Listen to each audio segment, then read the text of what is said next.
Brought to you by TechnoSpark 20 series smartphones. Hingoli Lok Sabha प्रामुख्याने चर्चेत राहिला तो जागा वाटपावरून महाविकास आघाडी असोत किंवा मग महायुती असोत, या दोन्हीही आघाड्यांमध्ये जागा वाटपावरून जी आहे ती रस्सीखेच पाहायला मिळत होती। महायुतीमध्ये भाजपाकडून रामदास पाटील यांचं नाव प्रामुख्याने चर्चेत होतं, मात्र आता त्यांनी अपक्ष उमेदवारी दाखल केलेली आहे आणि ते सध्या आपल्यासोबत आहेत। कुठले प्रश्न घेऊन तुम्ही आता मैदानात उतरलेले आहात? प्रामुख्याने कुठल्या प्रश्नावरती आता काम करणार? हिंगोली लोकसभा क्षेत्रामध्ये प्रामुख्याने हिंगोली जिल्ह्यातल्या 3 विधानसभेचा, नांदेड जिल्ह्यातल्या 2 विधानसभेचा आणि विदर्भातील 1 उमरखेड विधानसभेचा समाविष्ट आहे। तसा हा भौगोलिक, सामाजिक, सांस्कृतिक दृष्ट्या अत्यंत वेगळा असा हा मतदारसंघ आहे। प्रत्येक विधानसभेची रचना आणि संस्कृती वेगळी आहे। प्रत्येक विधानसभेला एक नैसर्गिक देण आहे। या ठिकाणी प्रत्येक विधानसभेचे प्रश्नही वेगवेगळे आहेत, पण प्रामुख्याने शेतकरी, महिला, युवा आणि गरीब या चारही वर्गांच्या समस्या सारख्या आहेत आणि या चारही वर्गांच्या समस्यांच्या निराकरणासाठी या लोकसभा क्षेत्रामध्ये प्रामुख्याने पुढे जाऊन काम करायचं आहे। ज्या शासनाच्या, केंद्र आणि राज्य शासनाच्या लोककल्याणकारी योजना आहेत, एखादी योजना घोषणा होते, पण तिची अंमलबजावणी प्रशासकीय यंत्रणेमार्फत अतिशय परिणामकारकतेने करून घेणं हे राज्यकर्त्याचं काम आहे आणि त्यातनं आपल्या लाभार्थ्यांना, सामान्य घटकांना, मग त्यात मजूर वर्ग असेल, गरीब लोक असतील, रस्त्यावरले लोक असतील, फुटपाथवरले असतील, दिव्यांग लोक असतील किंवा समाजातून जे उपेक्षित आहेत, या लोकांच्या उत्थानासाठी, या लोकांच्या सबलीकरणासाठी या सर्व शासकीय योजनेची अंमलबजावणी करणं अत्यंत आवश्यक आहे। त्यामुळे या लोकसभा क्षेत्रामध्ये मला काम करताना पायाभूत संसाधने निर्माण करणे, इन्फ्रास्ट्रक्चर उभारणी करणे, मोठे प्रोजेक्ट उभारणी करणे आणि त्याचबरोबर गरिबांचं कल्याण, म्हणजे सामान्य वर्गांना आपण किती असेस देतो, सामान्य वर्गांना किती चांगल्या प्रकारच्या सोयीसुविधा, आरोग्याची सुविधा असेल। आज बरेचसे लोक उपचारा वाचून हे होतात, मग त्यांना शासनाचे जसे आयुष्यमान भारत आहे, मुख्यमंत्री सहायता निधीतून आहे किंवा चॅरिटेबल धर्मादाय आयुक्ताचे अनेक हॉस्पिटल्स आहेत, असे ज्या ठिकाणी या लोकांचा उपचार मोफत होतो। खूप गरीब लोकांना उपचारा वाचून राहतात, दिव्यांगाचे मोठे प्रश्न आहेत, रस्त्यावरच्या फुटपाथवाल्यांचे मोठे प्रश्न आहेत, महिलांचे मोठे प्रश्न आहेत। हे सामान्यपणे यांना एक वेगळी कॅटेगरी, म्हणजे यांना विभागणी करता येईल। दुसरी, या लोकसभा क्षेत्रामध्ये पायाभूत संसाधने उभारणे अत्यंत आवश्यक आहे। तुम्ही किनवटच्या भागामध्ये विचार केला तर वनऔषधी प्रकल्प मोठ्या प्रमाणात उभारला जाऊ शकतो। फॉरेस्ट, हाय डेन्स फॉरेस्ट आहे त्या ठिकाणी। त्याच्या थोडंसं अलीकडे आल्यानंतर पर्यटनाला मोठी चालना आहे, जसं 3.5 पीठापैकी माहूरची माता रेणुका देवीचं पीठ आहे, त्या खालोखाली इकडं आल्यानंतर औंड्याचं ज्योतिर्लिंग नागनाथांचं मंदिर आहे, संत नामदेवांची जन्मभूमी आहे। त्यामुळं त्यामधल्या ज्या काही गोष्टी आहेत, अनेक या ठिकाणी असे वीर महापुरुष, संत या ठिकाणी होऊन गेलेत। नामदेव महाराज असतील, विसोबा खेचर असतील, बहिर्जी स्मारक असेल आपलं वापटींचे, ज्यांनी स्वातंत्र्य संग्रामामध्ये हे केले। त्याच्या पुढे गेल्यानंतर मग नवसाजी नाईकांची समाधी असेल किंवा मग त्या पुढे गेल्यानंतर मग आपल्याला बाराखंडी जे आहेत उमरखेड आणि या भागामधल्या, त्याच्या पुढे गेल्यानंतर उनकेश्वर असेल। पर्यटनाला मोठी संधी आहे या ठिकाणी आणि पर्यटन या ठिकाणी वाढण्याचं, आता जसं महाशक्तिपीठ आपला जो समृद्धीसारखा रस्ता जातो या ठिकाणी, त्याच्या असेस बरोबर पॉईंट आउट करणे आणि जास्तीत जास्त आपल्या मतदारसंघाला त्याचा फायदा कसा होईल, आपली जास्तीत जास्त कनेक्टिव्हिटी तिथं कशी जोडली जाईल, ह्याला अत्यंत डोळसपणाने ते तुम्हाला पाहता आला पाहिजे। खरं तर तुमचं नाव जे आहे BJPकडनं प्रामुख्याने चर्चेत होतं, मात्र आता तुम्हाला अपक्ष भरण्याची वेळ आली आहे। तो सातत्यानं भाजपाचे कार्यकर्ते देखील मागणी करत होते, आपण पाहिलेत की मोठा त्यांनी त्याच्यासाठी एक आम्ही आक्रमकपणा पण घेतला होता, मात्र कुठेतरी जे आहे ते पक्षाने तुम्हाला डावललं। नाही, पक्षानं डावललेलं नाही आहे, पक्षाच्या वाटाघाटीमध्ये ही जागा घटक पक्षाला गेलेली आहे। आणि ती शिवसेनेला जागा सुटलेली आहे. पण एक लक्षात घ्या की ज्यावेळी शिवसेना आमच्यासोबत नव्हती, 2.5-3 वर्षाखालची गोष्ट आहे, त्यावेळी आमच्यातले विद्यमान खासदारही आमच्यासोबत नाही होते. त्यावेळी इथं व्हॅक्यूम होता, इथं पोकळी होती. त्यावेळी भारतीय जनता पार्टीच्या शीर्ष नेत्यांनी एक लोकसभा प्रवास योजनेच्या माध्यमातून या ठिकाणी ही लोकसभा आपल्या ताब्यात घ्यावी याच्यासाठी सूक्ष्म बांधणी केली. तदनंतर घडामोडी घडल्या, मग खासदार इकडं आले, मग महायुतीतले सेना आमच्यासोबत आली. म्हणजे आमचा प्रयत्न हे अत्यंत म्हणजे बारकाईनं आम्ही त्याच्यामध्ये काम करत होतो. आणि या ठिकाणच्या 2004 बूथवरती आपसुकच आमचा दावा मोठा होता, त्यामुळे आम्ही मागणी खूप मोठ्या प्रमाणात केली. पक्षश्रेष्ठीला सांगितलं की या ठिकाणी आमचं 33-34% मतदान होतं. केडर मोठ्या प्रमाणात बांधलेला आहे. आणि विद्यमान खासदारांचा संपर्क, त्यांना मागच्या वेळी भरभरून या हिंगोलीकरांनी अविस्मरणीय असं यश दिलं. 2.25 लाखांनी निवडून आले ते. एकदम म्हणजे इतकं मोठं मॅन्डेट होतं ते, की त्या मॅन्डेटची कमाल म्हणजे जनतेनं खूप मोठ्या प्रमाणात त्यांना मत दिलं. पण ते नंतरच्या काळामध्ये काही त्यांच्या गोष्टी हे झाल्या, आम्ही त्यांची वास्तविकता मांडली. पण कालांतराने त्यांना उमेदवारी जाहीर झाली. पण आम्हाला वाटलं की त्यांच्या विजयावरती त्यांच्या विजयाच्या क्षमतेवरती आम्हाला थोडंसं हे होतं, म्हणून आम्ही पक्षश्रेष्ठीकडे मांडणी केली. त्या पद्धतीनं उमेदवारही बदलला गेला. आणि मग आता परत सुरू झालं. परंतु आता त्याच्याही पुढं जाऊन असं वाटलं की आमच्याकडे एक मीटिंग झाली, त्या बैठकीत असं ठरलं की ज्याचा इलेक्टिव्ह मेरिट आहे किंवा मग जो सक्षमपणाने काम करू शकतो, असं म्हणणं नाही की आता दिलेले उमेदवार आम्हाला हे आहेत, पण या दोघांचीही पार्श्वभूमी, जे आत्ता जे उमेदवार 2-3 थांबलेले, त्या तिघांची पार्श्वभूमी एक आहे. तिघही मूळचे शिवसेनेतले आहेत. पक्षाचा विषय नाही आहे, पण हे तिघांनी कुठं संगनमतानं तर उमेदवारी मिळवलेली नाही ना. तिघांचाही इलेक्टिव्ह मेरिट मला वाटतो की संशयास्पद आहे. लोकाला एक मोठी व्हॅक्यूम आहे, पोकळी आहे. तुम्ही बघा, इतका मोठा उत्सव सुरू आहे, किती मोठी लगबग असली पाहिजे, पण लोकात नैराश्याचं वातावरण आहे. 3-4 दिवसामध्ये मी लोकसभा क्षेत्रातला आढावा घेतला, फिरलो आम्ही, आणि लक्षात आलं की लोकांना यांना मतदान करायची इच्छा नाही आहे. ते मग कुणीही पक्षाचं असो, एका पक्षाचं सांगत नाही आहे मी. तसे शिवसेनेचे बाबूराव कदम माझे चांगले मित्र आहेत, नागेश पाटील आष्टीकर माझे चांगले मित्र आहेत, BD डॉक्टर साहेब आमचे चांगले मित्र आहेत. हे सर्व आम्ही राजकीय क्षेत्रातली मंडळी एकमेकांना चांगलं ओळखतो, यांच्याबद्दल माझा रोष नाही आहे. पण लोकांना यांना मतदान करायचं नाही हे नक्की आहे. ही जी लोकांची भावना आहे, मग त्यात भारतीय जनता पार्टीच्या कार्यकर्त्यांची भावना की बाबा तुम्ही दर 18 दिवसाला एखादी माणूस आणता, मागच्या वेळेस 18 दिवसात खासदार झाला, आताही 18 दिवस उरलेले आहेत. मग तुम्ही आणता एखादा ट्रायल प्रयोग हिंगोलीवरच करायचा का? म्हणजे तुम्ही एखादा प्रगल्भ माणूस द्यायचा त्यामध्ये की ज्याला ताकद आहे.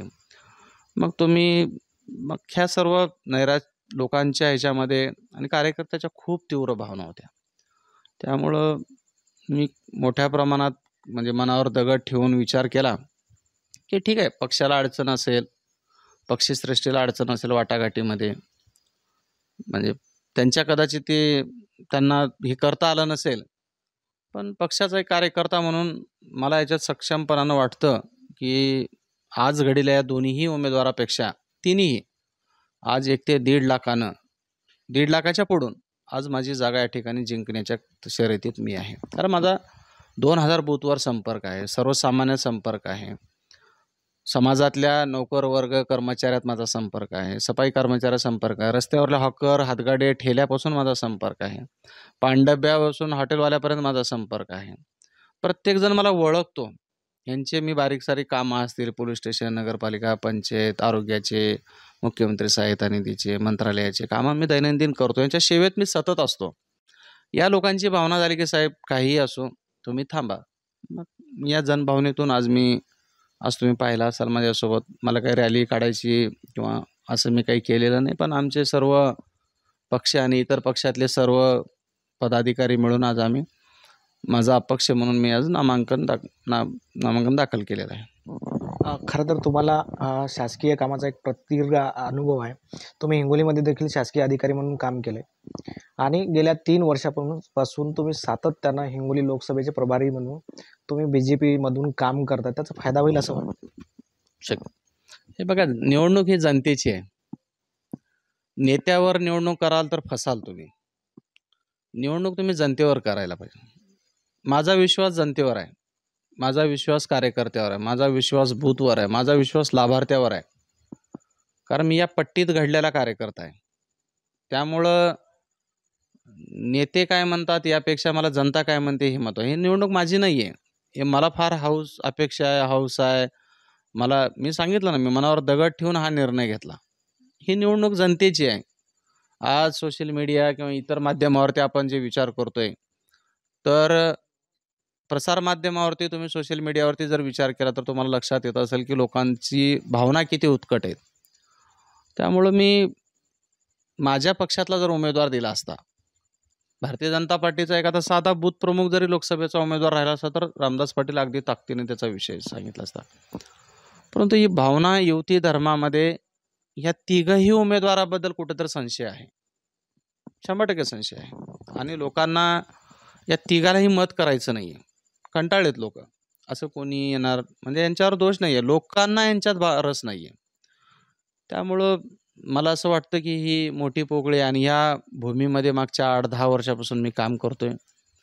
या लोकांनी आईच्या नंतर सर्वात जास्त प्रेम मला हिंगोलीच्या जनतेने दिलं, या भूमीनं दिलं. या भूमीचं काहीतरी माझं देणं आहे. त्यामुळे मी 24 तास या ठिकाणी स्थायिक झालो आहे. इथून मी लोकांच्या सेवेत असतो आणि मला विश्वास आहे महाराष्ट्रात इतिहास होईल या लोकसभेचा आणि एक राजकारणाची परिभाषा बदलली जाईल. लोक ठरवतील की काम करणं, लोकसंपर्क असणाऱ्याच उमेदवाराला निवडलं जाईल, अशी माझी जनतेवरची दाट श्रद्धा आहे, विश्वास आहे. श्रमावर विश्वास आहे आणि मला लोकांवर विश्वास आहे. सातत्यानं जी लोकसभेमधली जी सामान्य लोक आहेत त्यांच्याकडनं असं रोष व्यक्त केला जातो की उमेदवार जो आहे तो हिंगोलीमधला असावा, हिंगोलीमधलाच उमेदवार द्यावा. मात्र कुठेतरी सगळे जे काही उमेदवार आहेत राजकीय पक्षांचे, त्याच्यामध्ये तुम्ही पण आलेत, तुम्ही पण बाहेरूनच येत आहेत, हा रोष आहे?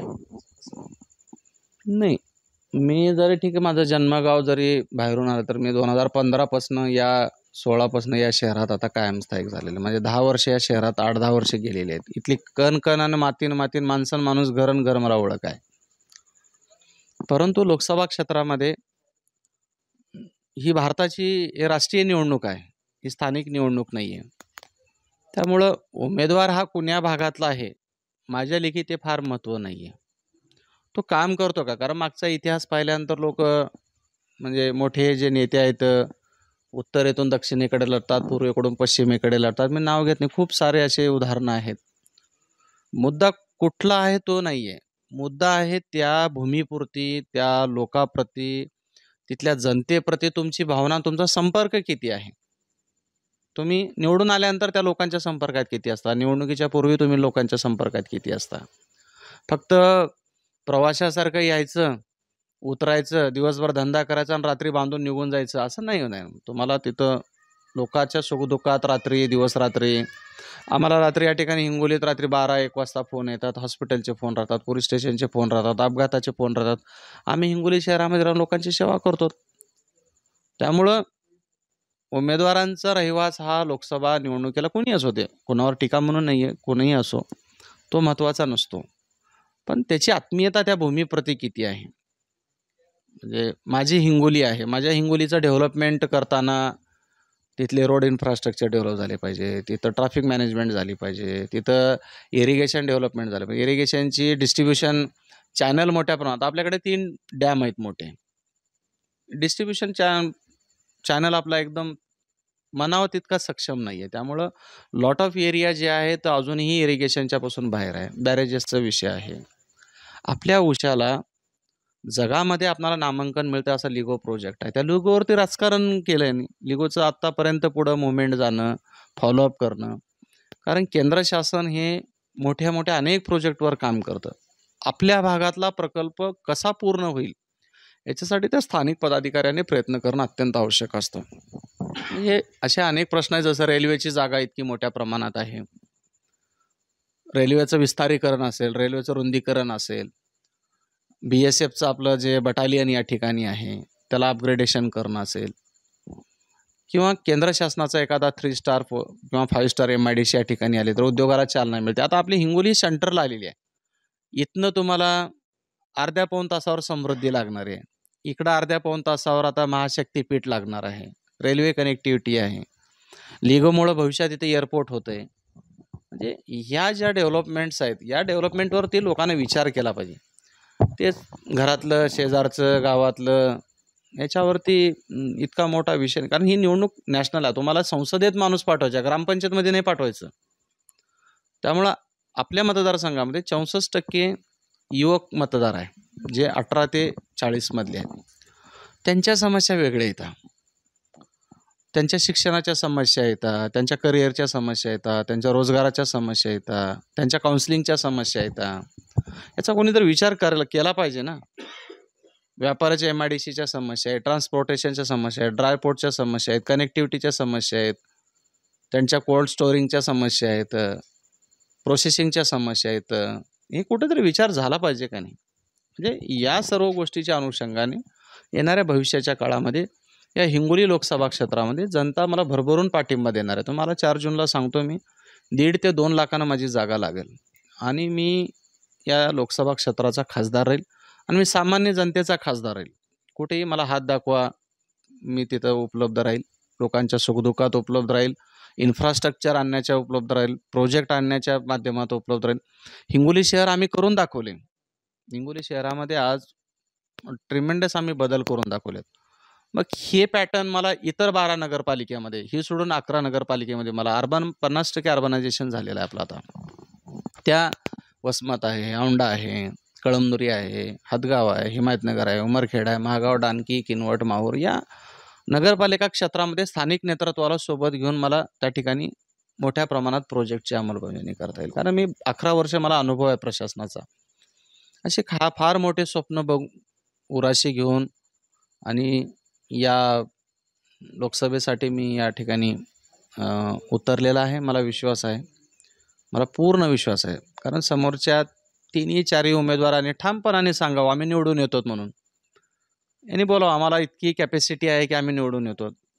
यांच्यात हिंमत नाही आहे ते सांगण्याची. मला विश्वास आहे, कारण आम्ही इथं प्रवास केला, रात्रंदिवस केला, लोक बांधलेत, माणसांशी संपर्क केला आम्ही. त्यामुळे मला पूर्ण विश्वास आहे. कुठेतरी तुम्ही एक भाजपचे केडर कार्यकर्ते म्हणून ओळखले जात होते, मात्र आता महायुतीसोबत तुम्ही बंडखोरी कशाला म्हणतात? बंडखोरी मी माझ्या पक्षातला एखादा उमेदवार दिलेला आहे, त्या उमेदवाराच्या विरोधात मी थांबलो तर बंडखोरी.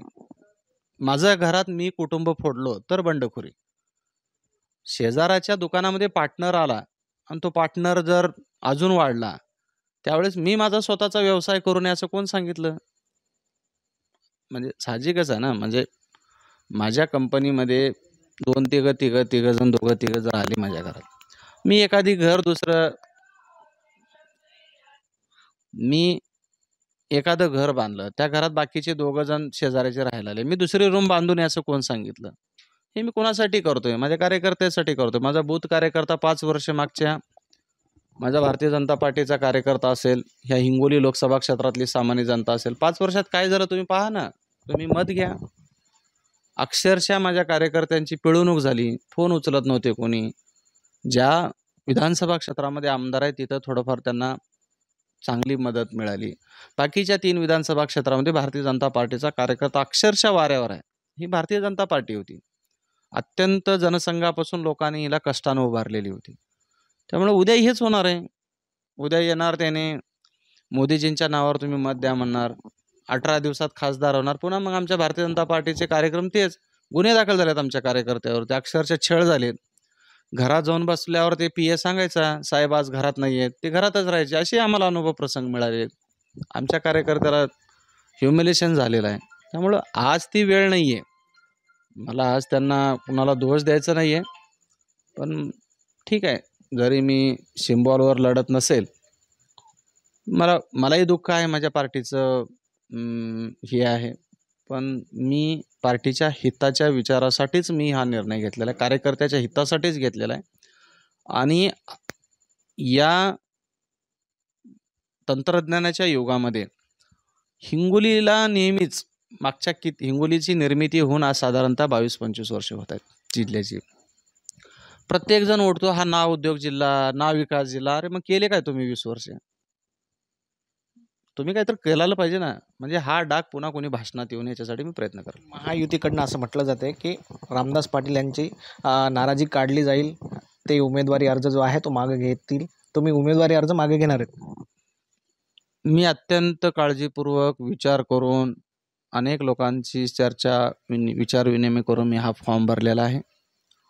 मी माझ्या कार्यकर्त्याला धोका देऊ शकत नाही आहे. मी वरिष्ठांना समजून सांगेल, वरिष्ठांना विनंती करेल, वरिष्ठाला विनंती करेल की माझा फॉर्म तुम्ही राहू द्या. माझी जिंकून येण्याची क्षमता आहे. ही जागा मी अत्यंत मोठ्या मताधिक्यानं मी जिंकून दाखवलं, याच्यावर माझा विश्वास आहे. त्यामुळं मी जागा फॉर्म काढण्याचा प्रश्नच येत नाही आहे. मी जे निर्णय घेतला तो निर्णय घेतला. तर हे होतं आहे रामदास पाटील सुमठाणकर. आणि आपण विविध वंचित असोत, पीडित असोत, बेरोजगार असोत यांच्यासाठी काम करणार आहोत असं त्यांनी मुंबई तकशी बोलताना सांगितलं आहे. कॅमेरा पर्सन सुदर्शन पाटीलसह मी ज्ञानेश्वर उंडाळ, मुंबई तक, हिंगोली.